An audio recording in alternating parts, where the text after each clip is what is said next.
All right, welcome to our Esoteric You chakra webinar. And the esoteric you is really like the key to understanding the chakras. We need to go in this mindset of, we're not talking about any physical space.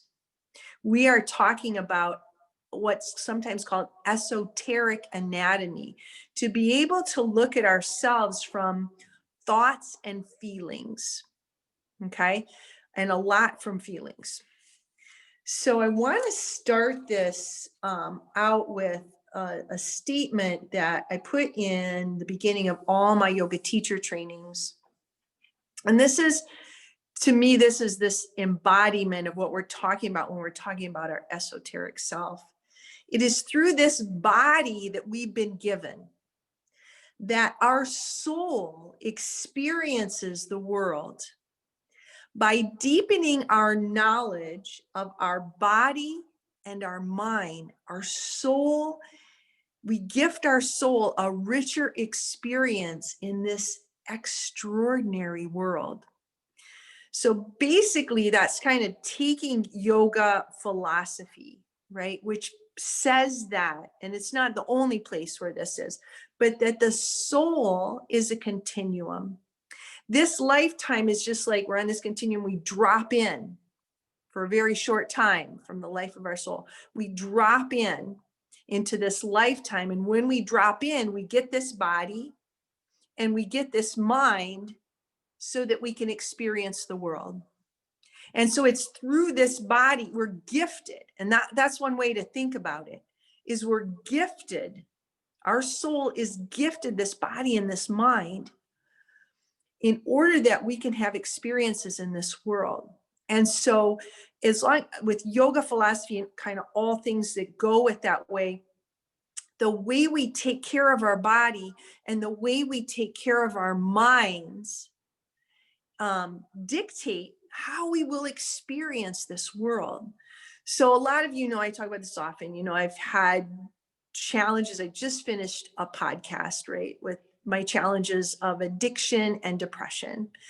And when I'm saying those in a non-judgmental way, that's why I dropped that in, is that when we take care of this body and bring it into those states of awareness, is when we gift ourselves a richer experience. When we numb our experience out with addictions, okay, and mental health issues remaining unchecked, we numb ourselves out to this rich experience in the world.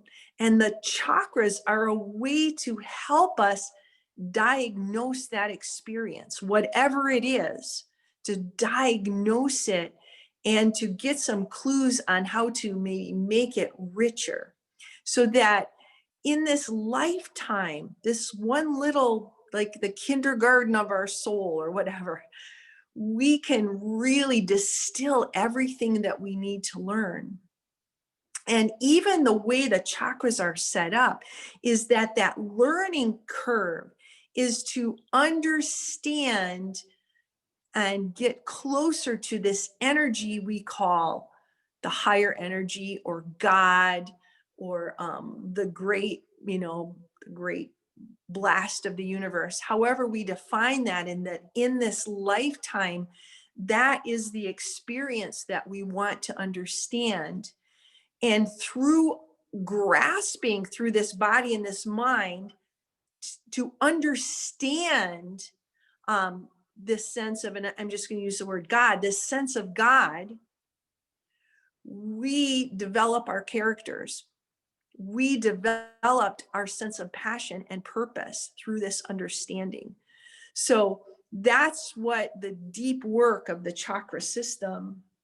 And so I want to go over a little bit of vocabulary so we're all on the same page, okay? So the chakra system basically is a system to understand energy centers that are in our bodies, all right? And these energy centers just happen to correlate with physical areas of the body, our nervous system, our endocrine system, which is our hormone system, and our circulatory system. These are energy centers in the body also. And the chakra system is said to run along the main energy center of the body, which is called the Sushumna Nadi. So a lot of us know the vocabulary from Chinese medicine, the meridians. The nadis are the energy centers that correlate with with yoga philosophy. So the nadis, so the Sushumna Nadi is our main energy center. And so the chakras are where energy meets. And there's tons of chakras in our body. Mostly we talk about this main 7 chakras along the Sushumna Nadi. And what we're looking at is our life force. So when I think of this Sushumna Nadi, because I'm like a Star Warsy kind of person, I think of the Sushumna Nadi as being like that of a lightsaber, that of light and vibration. Okay, so this is our life force. May the force be with you. When we talk about that in terms of chakra, it's this main energy center. And that life force in yoga is called prana. It's all called prana, all energy. Prana that is downward energy, grounding us, is called apana. And upward energy is called prana. So prana is the whole thing, but prana is also upward energy, okay? And there's energy that moves toward us, and energy moves from the inside and away from us, and energy all around us. But these chakras, which are spinning discs, okay? Chakra means wheel. So think about like a record player, how we set that disc in the record player and it spins. That's how that works. Exactly. It's not like spinning this way, it's spinning this way in the body. And this wisdom, this body of knowledge comes from collective wisdom. Probably people meditating and getting together and talking about it and say, yeah, did you see some red when you were thinking about that area? The interesting thing is when I worked on the Navajo Nation, and we were talking through the chakra system with some of the Dene folk, which are what the Navajo call themselves. They said, oh yes, we have something like the chakra system in our philosophy. So there's that sense of esoteric energy. And when we break this Sushumna Nadi up into little sections, that's what the chakras are.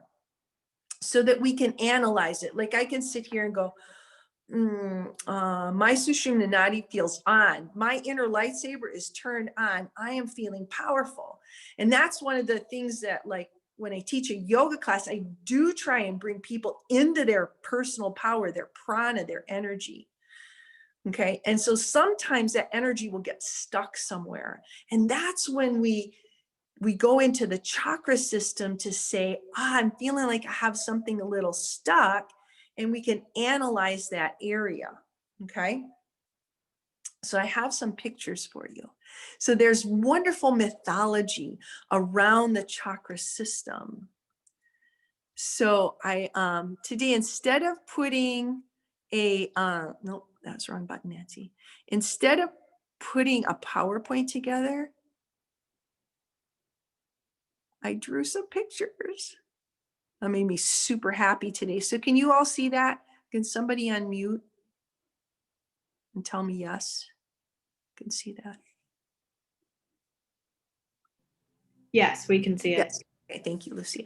So this is my drawing. So down here in the base of our pelvis is said to reside 2 snakes. Can you see those snakes? The dark circly things are their eyes. And then they just reside there, and that's called our Kundalini energy, our potential, just residing in the floor of our pelvis. And when we raise up the Kundalini energy, these snakes begin to uncoil and begin to, the line, the straight line up and down is the Sushumna Nadi, and weave their way up. And wherever they cross, those are the points of the chakras. Okay. I see I could have drawn those a little better, but those points where there's some crossing are the chakras. First chakra down there is red, and then orange, and then yellow, and then kind of green and pink. And we'll talk about that. And then blue, and then purple, and then just kind of those snakes just blasting out basically through the top of our head. And our Kundalini energy is lifted. So, and then here shows just a picture of the discs spinning. Okay, so that's kind of a visual of what I'm talking about. And so our potential, the Kundalini, I'm going to take this out now. So that Kundalini is our potential. Let's see if I come back in. Do I come back in? And I'm going to come in and out. There we go. So those are just kind of the pictures. So this Kundalini energy is our potential, again, our life force. Okay. And that we want that turned on. And so that we can live right in this potential of our body and our mind to experience the world. So while we're here on this earth, we have these deep experiences, and they don't always need to be positive. All right. And they don't always need to be like, oh, I'm having a good time there, but we fully embrace them rather than numbing them out. And I always say the yoga practice, or this awareness lifestyle. And there are other ways to lead an awareness lifestyle. It doesn't have to be yoga. It's just happened to be what I use. Partly, it's part of what I use. I need a lot. I also have a religion that helps me because I feel like I need to have more than just one thing. And so because yoga philosophy is a philosophy, and it is just about my own spiritual growth, but I know I'm part of a bigger picture, and that so I need to feel part of a bigger picture. I definitely don't want to feel the part of the bigger picture of American politics, so that's why I've chosen a religion that helps bring me toward world peace. So I have that. But anyway, the yoga philosophy of awareness, and you can get those kinds of awarenesses in martial arts, right? A lot of the Eastern philosophies are really help us clearly get on those kinds of paths. Buddhism, another philosophy kind of / religion that helps kind of move you along that path. And of course, there's Hinduism, which aligns very closely, though they all align closely with yoga.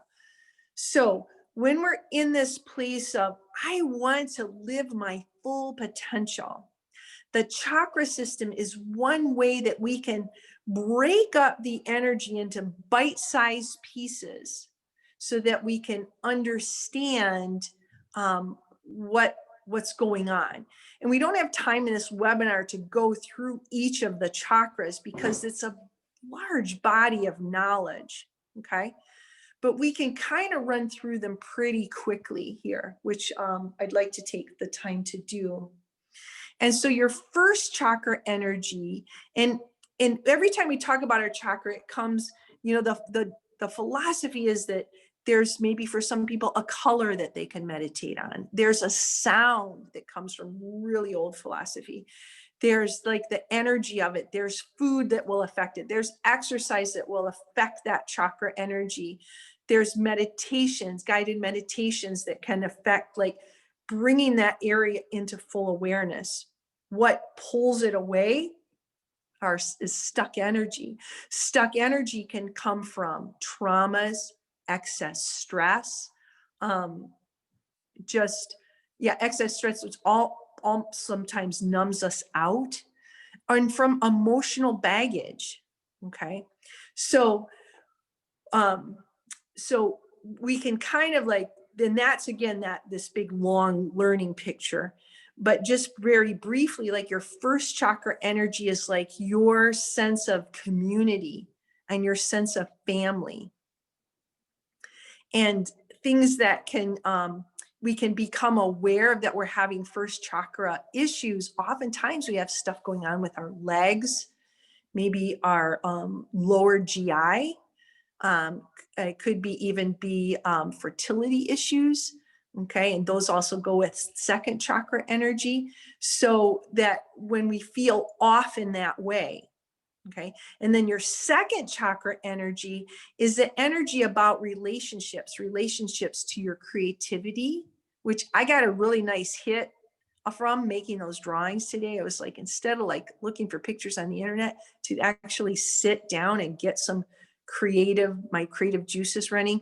Our relationship to energy, our relationship to other people, and our relationship to money, and our relationship to power. And usually we play those out in a personal, romantic relationship. All those things get played in those kinds of relationships. So that's why the second chakra is about relationship. Now we move up to the third chakra, which is your solar plex area. And that's about your relationship to yourself, your self-esteem. So oftentimes there's that younger self issues in here. Like my inner child, when we think about that, it's going to be in that area. So the stuff that happened to us when we were young, this is an issue.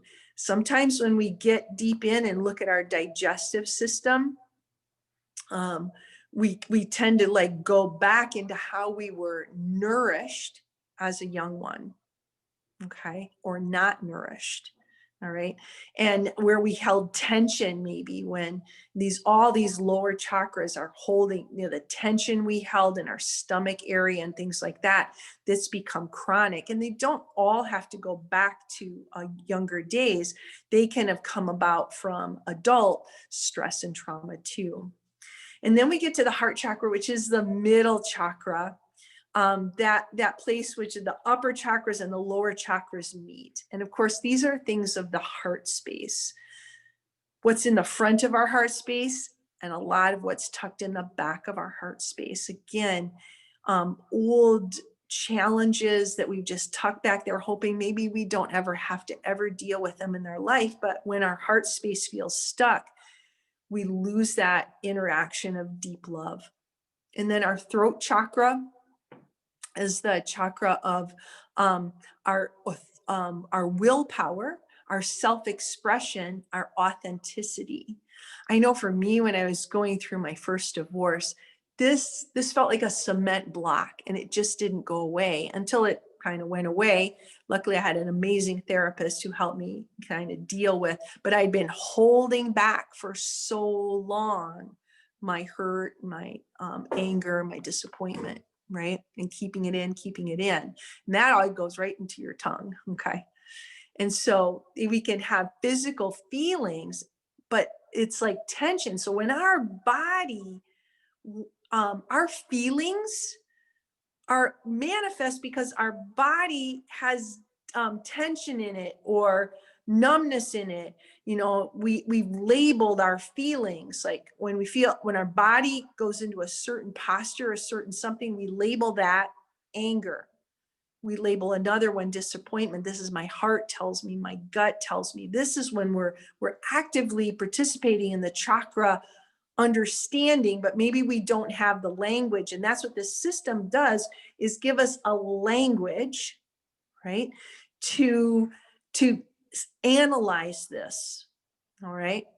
And then we have the third eye chakra, which is kind of our brain space. And for those of you who have been to the neuroscience of mindfulness, please come to that, because I talk about this area a lot. So this is in the science, because now we can do brain scans. We can actually see what's happening in the sixth chakra area. So when you go in, and this is our wisdom center, and we can think of our wisdom and our heart. We want what comes out of our mouth, right, to be a combination of these things, right? And then we have our seventh chakra, which is like kind of beyond the head. And this is our sense of connection to the divine. And so just like it's easy for me to talk about the sixth chakra, when you have a head injury to the brain, you actually lose your sixth chakra functioning. Okay. And so injuries to these areas, whether they're emotional injuries or physical injuries, can throw you into a sense of unbalance in those areas. So can you kind of see that this is a way to kind of, if we're feeling stuck, to look in these areas. And I know for me, like, okay, maybe you've done this too, like your heart feels kind of stuck. So you go and you either watch, or listen to sad music, or watch a sad movie, and it just pours all out and your heart feels unstuck. That's the kind of thing that we're doing. So one of the things, like when I used to teach my chakra workshop, and hopefully one day I will again in person, it was all about music, right? And how music made us feel. And we can change our feelings by some of the actions that we take. All right. Like for me, because that maybe my dance degree, I don't know, is like I relate to music a lot. You don't have to be a dancer to do that. But you know, sometimes I remember when my kids were little, we started going to a naturopathic physician, and you know, I'd go to her and I'd be, my lower back hurts, and I start sobbing about all my life issues, and she says, sounds like you're not getting supported. And it was like, and I would, and you know, it would stop, and sometimes that would just feel better, just having somebody acknowledge that. There's a whole book on healing your back pain by just acknowledging your anger. You know, so by just clearing out stuck feelings, we can begin to like get these chakras. Now, I think this is a personal journey for people, and I engage and encourage people to go on this as a personal journey, you know, but you could like come to a class of someone, you know, just like brings your full power in. Somehow we've used imagery and movement and maybe music and the words that we say, the poetic words, you know, so a yoga class can help do that. For some people, just meditation on this whole area, noticing where it's stuck, diagnosing it, can be cathartic, right? And let us transform that. I mean, you know, I've met with people that haven't thought about parts of their body in a really long time. I meet people that are just so disillusioned with society.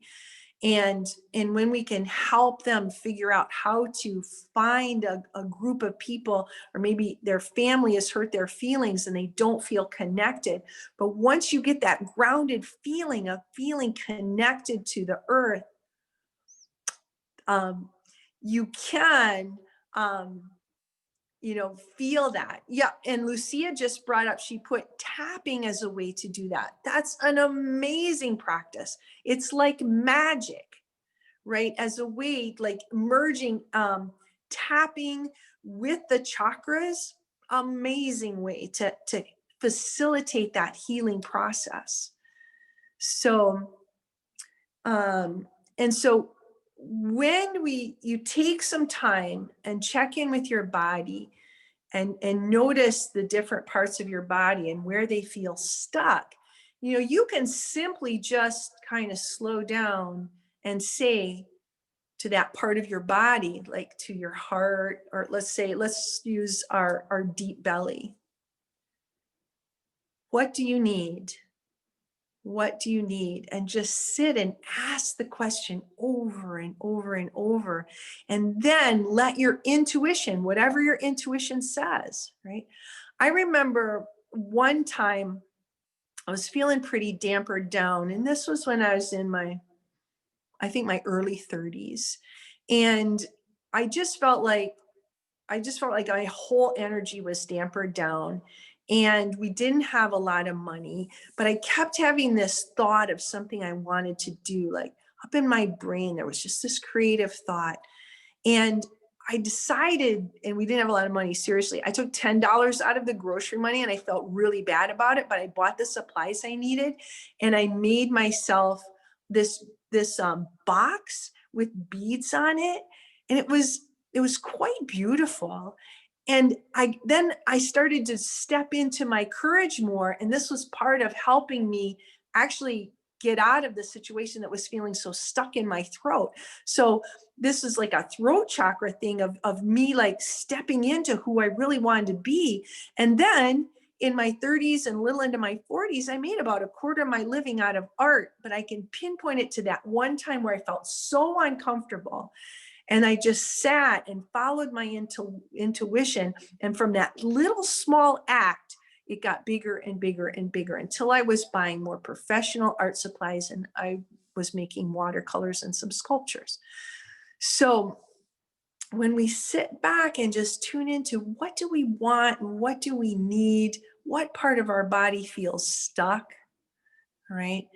And so really using this system to heal. So that's my take on this system and how to use it to heal.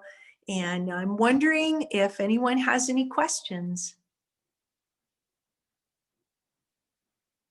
Yeah, Cami. So I was wondering, with the course, do you send us meditations, to help unblock, each chakra? Yes. So thank you for asking about the course. So it has like an hour session that's videoed. Mhm. It has a guided meditation. It has like an ebook, ebook or a souped up PDF on the whole chakra, and then journal prompts, and then a worksheet on how to take action. What bubbles up, what in your intuition says to take action. Okay, and then you send those out weekly to us how long is the course? 7 weeks? It's 7 weeks, and Uh-huh. actually all the content is up now on, so if for those of you, I recommend you wait once a week to do them once a week, but some people, especially if you've been through the course but I recommend once a week. But then also there's a private Facebook group. So if you roll in the course, you're in the group with the people that have taken it before, and you can ask questions and do like that. So that's how it's set up right now. So it's really on your self-paced, but I do recommend you do one a month. Okay, and then do we have like any meetups with you or anything live on the Facebook group, or is there anything live? We'll be doing some lives on the Facebook group. Okay. Yeah, when we get new people in there. Thanks for asking. Okay, thank you. So, Carol, yeah. I was just thinking, though, it kind of hit me when you were talking about creating the box. Like once the pandemic started, after a little while, I started painting again. I haven't painted in a long time. And I was thinking I was doing it because I just wanted to, but I'm wondering if it was like intuitively going in and trying to heal something that was blocked, because it just happened, and I when I do it, I love it. Yeah. But it's probably not, there's probably two parts to it, is what I'm thinking. I just think the arts in any form, whether it's a visual arts, singing, dancing, they're like food for the soul. The arts are there for us. And that's why I always just really encourage people, if you have any feel like doing it, it can really feed the soul. And so I think for me, what you were probably doing is feeding your heart. Mm-hmm. I mean, it's a whole chakra thing though, but right, because I was thinking in my mind, I did it because I wanted to do something just for me and not think about other people, but it probably just really did address that too. It's kind of interesting. It hit me when you said that. Yeah. And just another, when people are needing to meditate, they're needing to slow down their minds and they can't get to meditation. I always, let's find some art to do, or even a craft like crocheting, even where you can just get your body absorbed. So that's one way to practice mindfulness, that can maybe help people step in. But it sounded like you were really taking care of yourself, adding in meditation, giving yourself that loving outlet. Yeah. Beautiful. So, and you can ask any questions too on if anything I said brought up an emotion, or kind of even like a triggery thing or an emotion. We went through those chakras really quick, but when you're working on yourself with these, you also want to notice what triggers you, the tears, the tension in the body. That's when you want to stop and go, what is this? What is this? What is this? Yeah, Cami. Yeah, I wanted to comment on what Carol had said about painting. In the past, I've taken a yoga class, and then following a yoga class would be painting. And I have some creativity in me that's definitely gotten stifled, but I just noticed that after a yoga practice, then to go in to another little space and just have all these paints available and a blank canvas was really beneficial for me. I was very open and like very free in it. There was, because I was coming out of a mindful practice for over an hour. So it was really great. It's a really good combination. I totally agree with that. Is that, that some kind of contemplative work, like a yoga class or meditation, because when I would paint, I would definitely go into a deep meditation to just get rid of the stress. So I could my whole being could be there, could show up for this piece of white paper and these beautiful watercolors and the brushes. Yeah, that's something you could do, a little yoga painting class. One more thing on your list. Yeah, I have done retreats like that and really enjoyed it. Yeah. Anything else? Any other questions or thoughts? I had a question. Yeah. You talked about back pain and like repressed anger, maybe. So, Yeah. and there was a book about that. I would just be. Do you have the name of the book or? I have to look at it. It's Okay. something back pain by somebody. I It's will called put back that. pain? I'll send it out tomorrow. Okay, Another. that speaks to me. Yeah. Yeah. My son-in-law was having back pain, and he just started reading the book, and his back pain went away. I love it. Okay. Yeah. I don't know if you've heard of like Louise Hay. Do you remember that? Louise Hay? Passed, yep. But she has whenever I'm like, oh, my knee hurts, or oh, my hip hurts, or something like that, I'll even go look up what she has to say. It's very similar to the chakra work. It's even like, your right earlobe, your left earlobe. But for some reason, she's got it's hooked up to, when those hurt, it's hooked up to a certain thing.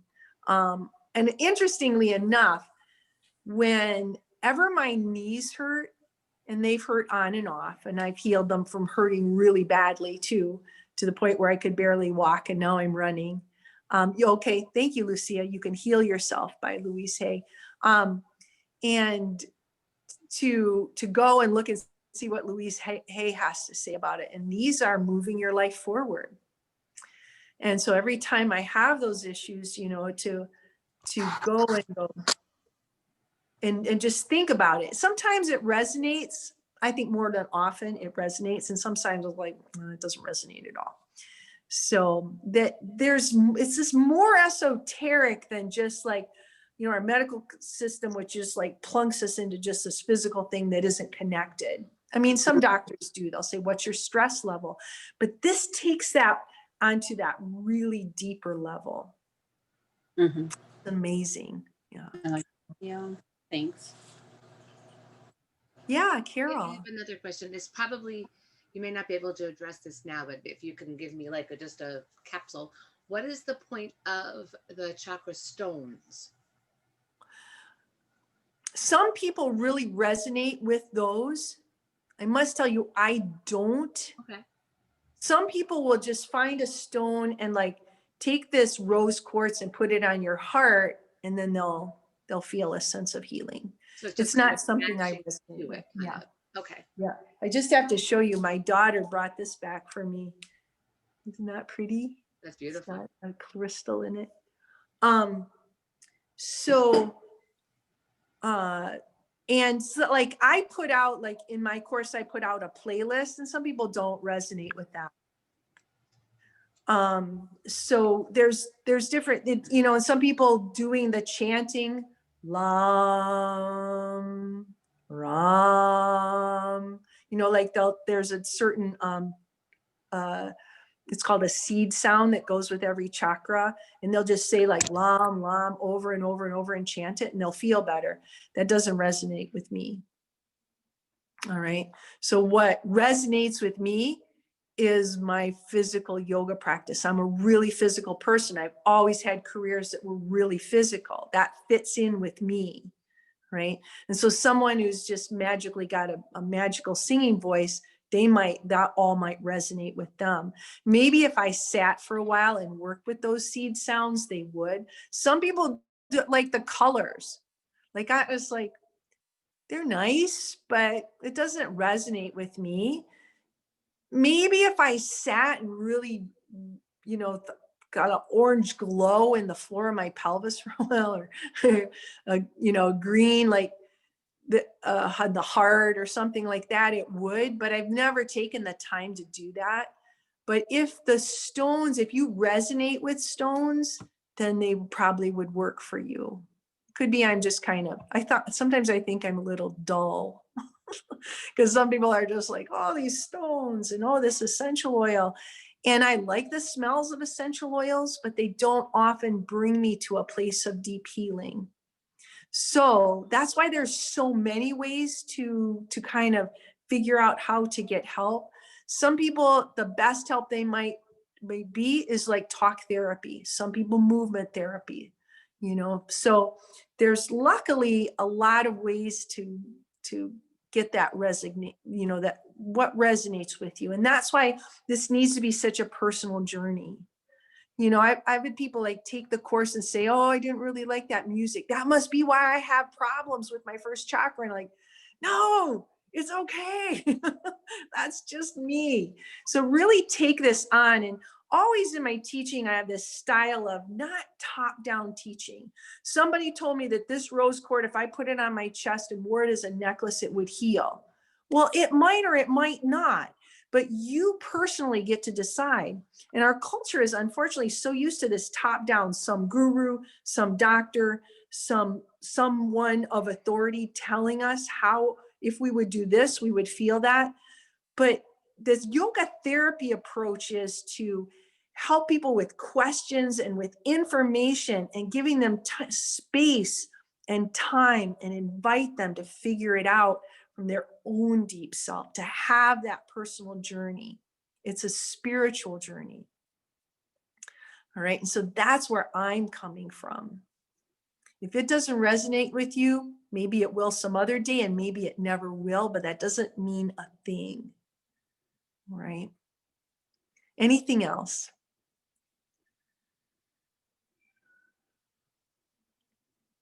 Well, thank you so much. I'm grateful for your questions because I think they drew me out to think a little more about, you know, what I wanted to tell you in this, and really hopefully give you a really good firm foundation. So I just want to hope you have a happy time with your chakra system.